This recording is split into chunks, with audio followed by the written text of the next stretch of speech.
Imagine a world where the very fabric of time is disrupted, where days simply cease to exist. A world where the calendar, that most fundamental tool for ordering our lives, becomes a source of chaos, superstition, and even violent protest. Today, we delve into a forgotten chapter of history, a bewildering moment when 11 days vanished from the British calendar, igniting a storm of public fury that echoed across the nation.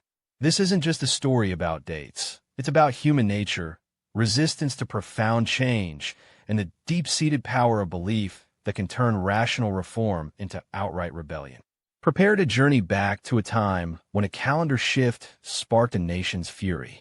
For millennia, humanity gazed at the heavens, seeking to measure and understand time. The rhythmic dance of the sun, moon, and stars were our first clocks, our first calendars. Early civilizations crafted intricate systems to synchronize their lives with celestial cycles, from harvests to sacred festivals. Yet, aligning the erratic cosmos with a neat, predictable order human society craved proved a monumental challenge. This perpetual quest for temporal accuracy would lead to countless reforms and, occasionally, to widespread public chaos. It was a problem that would vex empires for centuries. Before grand empires, Rome wrestled with a complex calendar, often manipulated for political gain, causing widespread confusion. Julius Caesar sought scientific precision.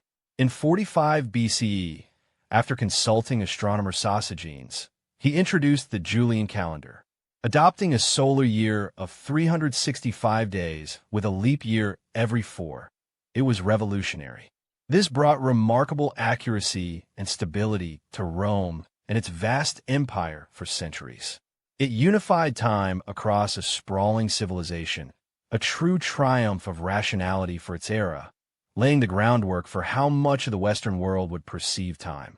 For over 1,000 years, the Julian calendar was Europe's bedrock. Yet, it harbored a tiny, insidious flaw. Sosigenes' solar year calculation at 365.25 days was slightly off.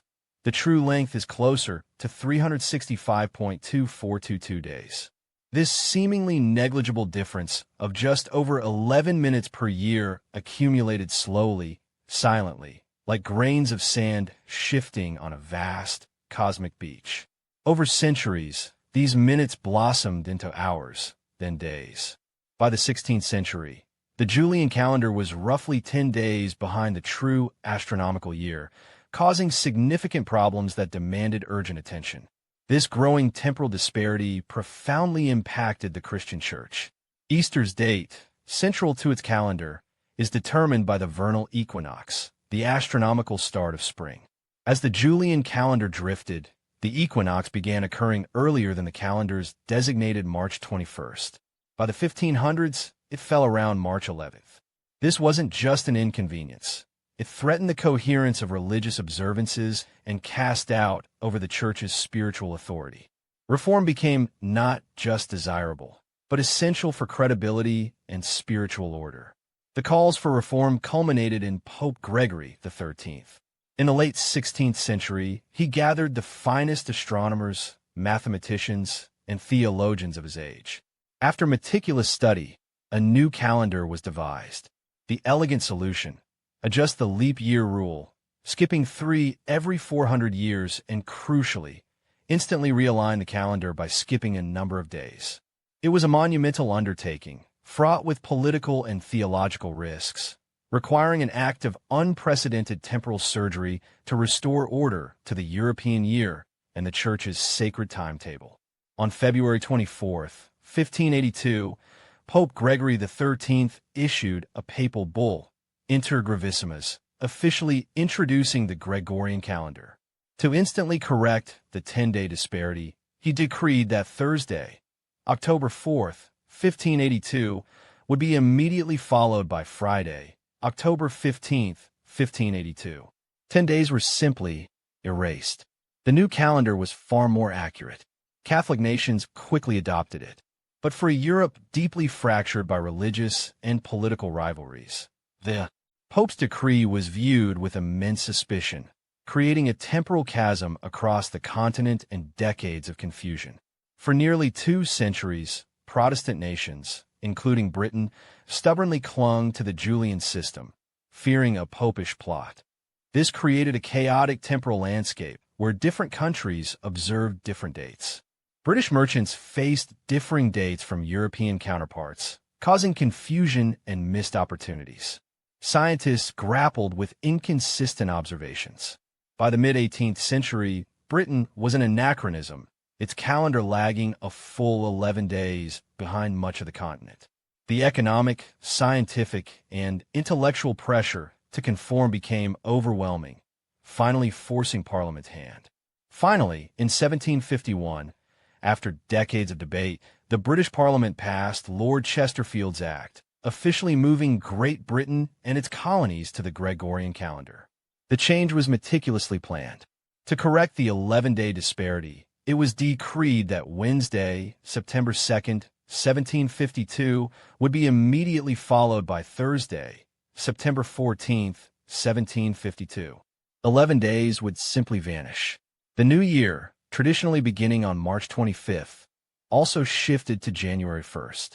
It was a logical, necessary reform, but the public, largely unprepared, would soon erupt in fury.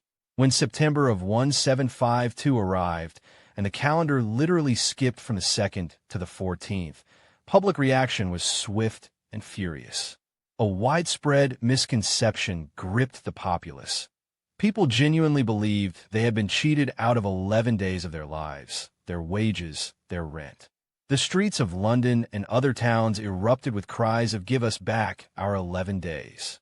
Mobs formed, protests turned violent, and effigies of Lord Chesterfield were burned. The sophisticated logic of astronomical correction was lost in a wave of fear and suspicion, leading to genuine public unrest. The riots weren't just about lost wages. They tapped into deeper anxieties. For a largely uneducated populace, days simply disappearing was unsettling, almost supernatural. Superstition ran rife. Religious fears played a part. Altering God's established time seemed sacrilegious. While lost wages was largely a misconception, economic grievances were real. The tax year remained unchanged, creating temporary mismatches. Landlords demanded full rent despite the shorter calendar month. These complex issues, poorly communicated, easily simplified into a rallying cry, fueling panic and mob fury across the nation. Despite the initial uproar, the Gregorian calendar eventually settled into daily life across Great Britain. The tangible benefits of seamless alignment with Europe for trade, diplomacy, and administration slowly but surely outweighed the initial public consternation. Over the ensuing years, the dramatic riots faded into memory, becoming a curious, if unsettling, footnote in British history. Echoes of the confusion persisted for decades, manifesting in folk traditions and local legends. Even today, "Give us back our 11 days" occasionally resurfaces, a testament to humanity's profound reaction to disrupted time. The story of the lost 11 days and the ensuing riots serves as a powerful reminder of humanity's complex relationship with time.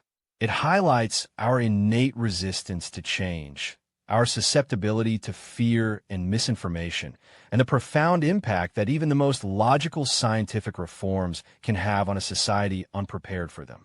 The calendar we rely on today is a silent monument to this tumultuous period, a testament to centuries of scientific endeavor, political will, and the often unpredictable force of public opinion.